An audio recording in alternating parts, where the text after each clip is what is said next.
All right, so this was a pretty short assignment. Um,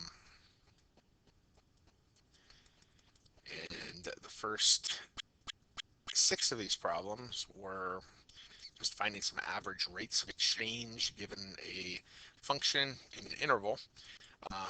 The first one was probably the easiest because it was just a polynomial, right? X cubed plus 1. And they they definitely skipped some work. Like if you were doing this on a problem, you can't just say, okay, f of 3 is 28 and f of 2 is 9. I mean, you need to show your substitution. 3 cubed is 27 plus 1 is 28. 2 cubed is 8 plus 1 is 9. But you need to show that, and that becomes even more confusing on some of these later problems. So they're really kind of showing you the setup and the answer. They're leaving out a little bit of the actual work that you would want to show. But number one, like I said, was just a polynomial, so it was a little bit easier, hopefully. And number two wasn't too bad, was a root, and they mostly gave you some really nice numbers. So for example, when you put a 2 in, 2 times 4 plus 1, you get 9. That's a perfect square.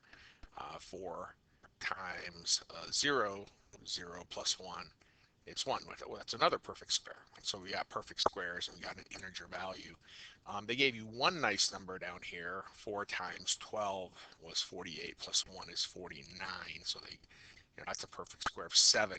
But then you ran out of good numbers.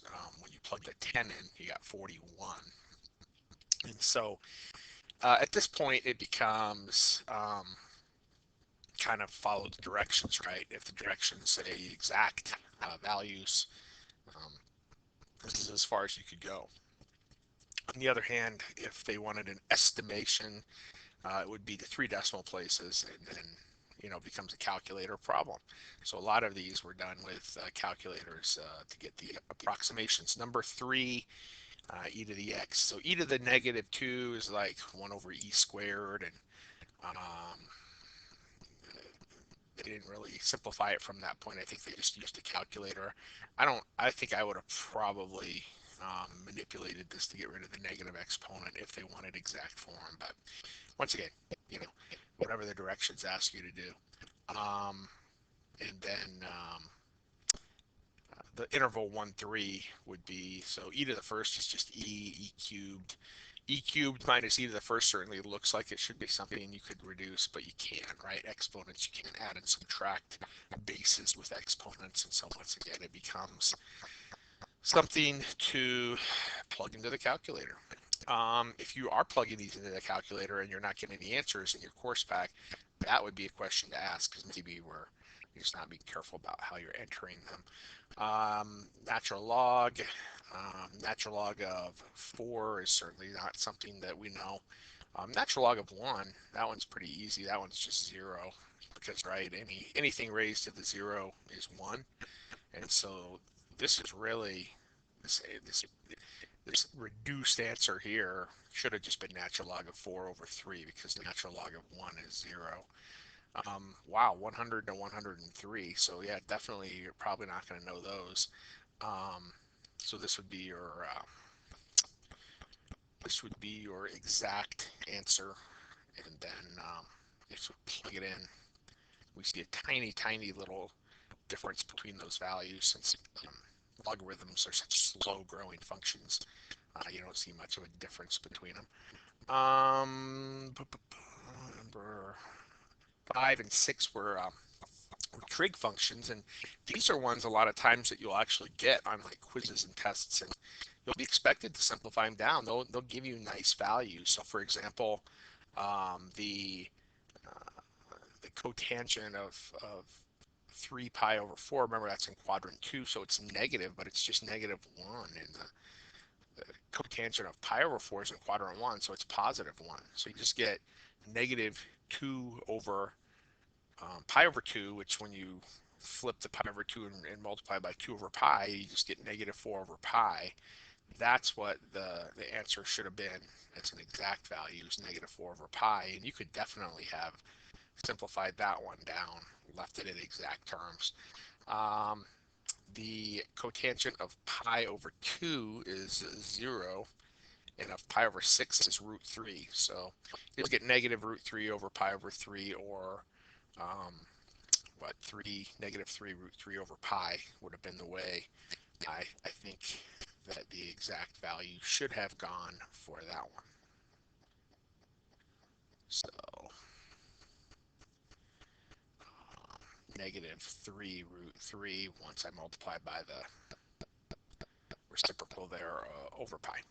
That's what that would have been. And here we would have needed to get, common denominator is 3 pi over 6 minus pi over 6 is 2 pi over 6 or pi over 3. So that's where the pi over 3 came from there. Once again, they're mostly giving you just setup and answers. They're really not showing you the work. Cosine is one where if you struggle with the cotangent table values from the fall, it's a little bit understandable. Sine and cosine you really have to know. If you don't know those trig values, it's gonna make quite a few problems in calculus troublesome for you.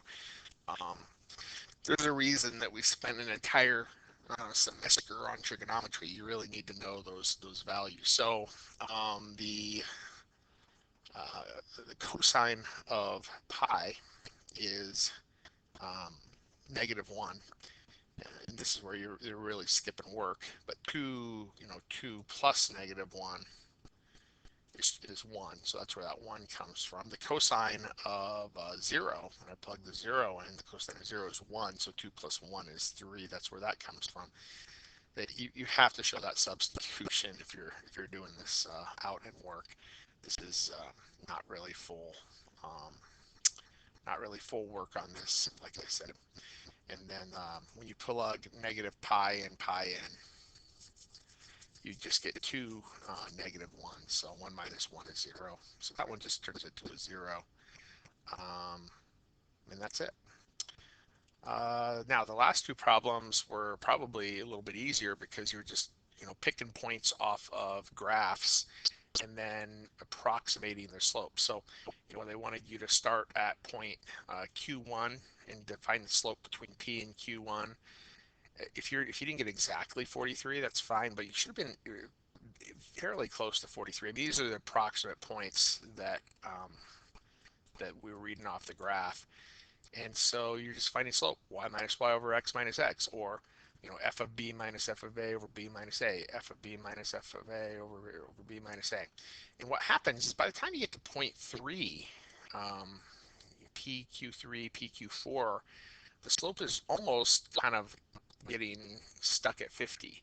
So what that means for part B, in part B, the specific directions, of course, say estimate the speed at point B. That's something that you've never had to do, at the speed at a single point. All right, but based on your pattern, it looks really like it's just settling in at 50. Okay, so that's kind of the idea here, and this is what the discussion will be in the tangent discussion we get into today. Number 8 was very much the same. Here's the points for Q1, 2, 3, 4. Point P. What's the difference? What's the slope between all these points in P?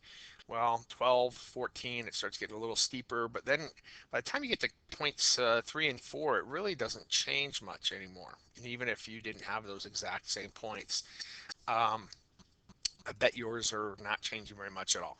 So that's telling you where the speeds are settling into. And this is just estimation work, but that's kind of the way that those problems worked. But we're gonna jump in on that theme and really build your first major calculus result with this next lesson. So that's the point of those problems, is just to get you used to the idea of sequence approaching what we remember from geometry as these lines called tangents. And so not much of a walkthrough, but there were no questions asked of me last night, so I really didn't have anything to go over. If any of those first 6 problems were troublesome to you because you were struggling plugging the values into the functions, You can still show up the help session today or shoot me a message. But that was your Algebra 1 review, right? I guess with some of the functions, we'll call it Algebra 2. Um, but y minus y over x minus x, average rate of change, that's that. See you soon.